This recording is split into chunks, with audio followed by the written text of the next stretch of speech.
Hola, buenos días a todas y a todos. Bueno, quería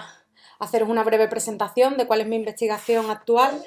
y se trató de una investigación sobre el papel de los memes en el movimiento feminista en el Estado español. Esta investigación parte de una motivación que ya trabajé en mi TFM, en mi trabajo de fin de máster, sobre qué es lo que ha pasado en el movimiento feminista español para pasar de una situación como en la de 2011, donde en un movimiento tan emancipatorio como fue el 15M en las plazas, llegó a arrancarse una pancarta de, pues esta pancarta, la revolución será feminista o no será. Es decir, el feminismo no era un movimiento de sentido común que aglutinara y generara consenso, ni siquiera en un movimiento tan emancipatorio como el 15M. Sin embargo, en 2018 la convocatoria de la huelga feminista fue un éxito absoluto en todos los sentidos, tanto en las movilizaciones que se dieron en numerosísimas ciudades del Estado español, como en cuanto a comunicación, organización y, y, y movilizaciones en todo el Estado. Entonces, ¿qué ha pasado en estos años? ¿Qué elementos han sido los que han dibujado el camino hasta llegar a la convocatoria exitosa del 2018? Yo en mi TFM investigué el papel, bueno, el discurso que se reflejaba en las pancartas y ahora en la tesis me quiero centrar en los memes y artefactos de la cultura digital. Las hipótesis de las que parto en la investigación, pues que el uso de los memes en los discursos de los feminismos favorecen la participación en el debate público, facilitan una comunicación abierta participativa que posibilita la incorporación de voces con enfoques y reclamaciones diferentes, es decir, se genera un discurso polivocal. Y por último, que este discurso polivocal plasma la articulación de la diversidad que los feminismos reivindican desde el plano teórico, es decir, este discurso polivocal sería una plasmación física de la interseccionalidad que se trabaja desde la teoría feminista. En el marco teórico, pues estoy trabajando con diferentes patas, como pueden ser los conceptos de poder, ideología, discurso que trabajan Matelar, Fairclough y sobre todo Gramsci, el concepto de hegemonía de Gramsci, porque lo que vamos a analizar es en cierta manera un discurso contrahegemónico que se articula en redes sociales, y para ello emplearemos pues el análisis crítico del discurso, sobre todo de Fairclough y Budak, que consideramos no solo una metodología, sino un enfoque crítico teórico. Por supuesto también los feminismos, no solo a nivel histórico como genealogía, sino como epistemología, como manera de enfrentarnos a la ciencia y como teoría crítica, utilizando las referencias de Sandra Harding, Donna Haraway, Crenshaw y Pérez Orozco. Y trabajaremos también las definiciones de la cultura digital, la remezcla y los memes como unidad discursiva de esta cultura digital. Aquí sobre todo nos centraremos en Milner, Wiggins, también Schiffman y otros autores. En el marco contextual, voy a intentar ir rápido, pues hay que destacar que estamos en una época donde hay una consolidación de una agenda de la igualdad en la socialdemocracia. Hay ciertas cuestiones que ya no se ponen en cuestión, como hay ciertos debates que ya están asumidos, aunque con la llegada del neomachismo de la alt-right y de la ultraderecha, cuestiones básicas se están volviendo a poner en cuestión. Tras una época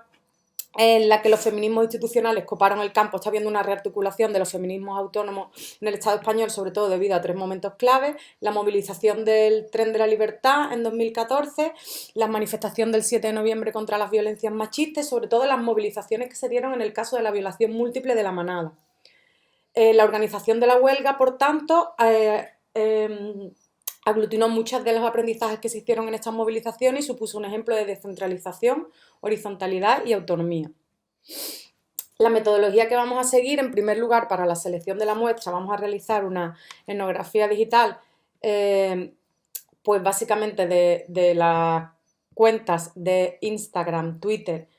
y Facebook que están trabajando con el humor como elemento para difundir el discurso feminista, y también con cuentas no institucionales, con las cuentas un poco oficiales de algunos de los colectivos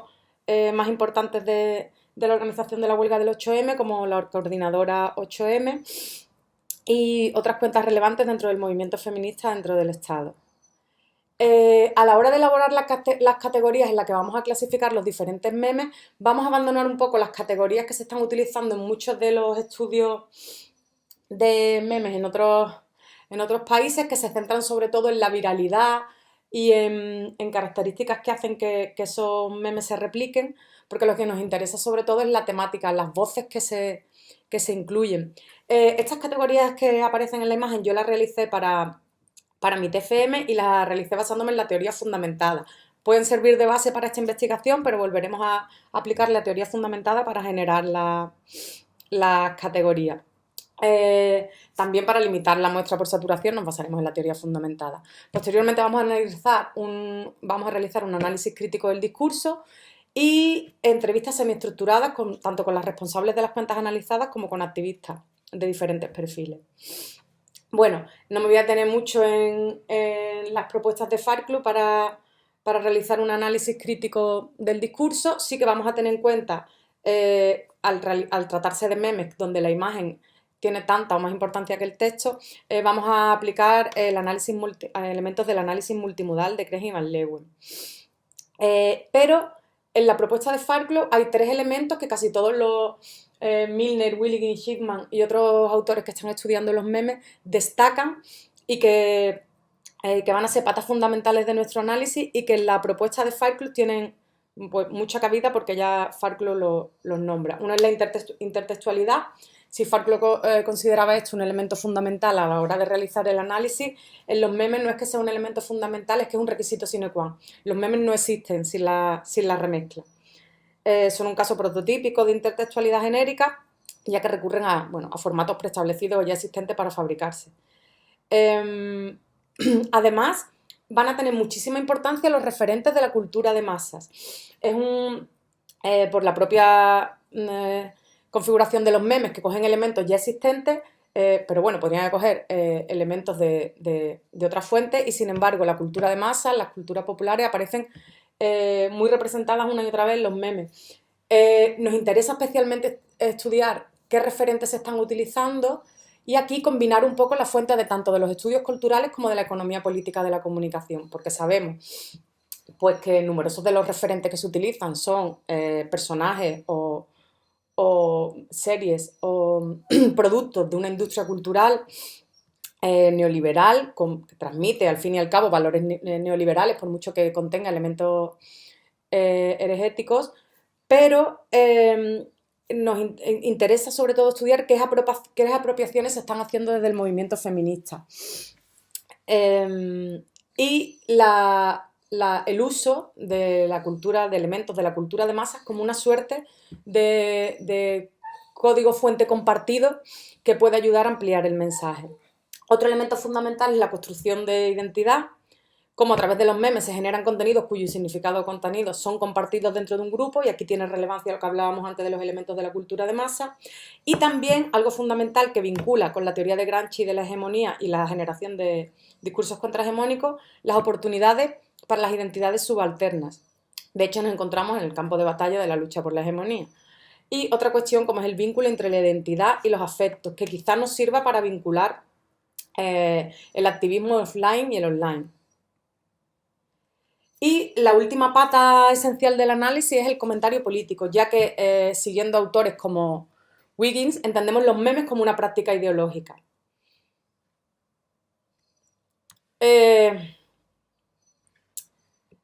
La interseccionalidad va a ser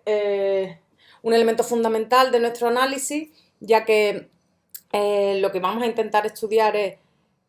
la oportunidad de la interseccionalidad como una superación de los diferentes debates enquistados en el feminismo e incluso de los debates sobre la primacía de la lucha obrera frente al feminismo, para intentar superar todas estas luchas parciales y articularlas en una lucha universal sin dejar de lado las reivindicaciones parciales.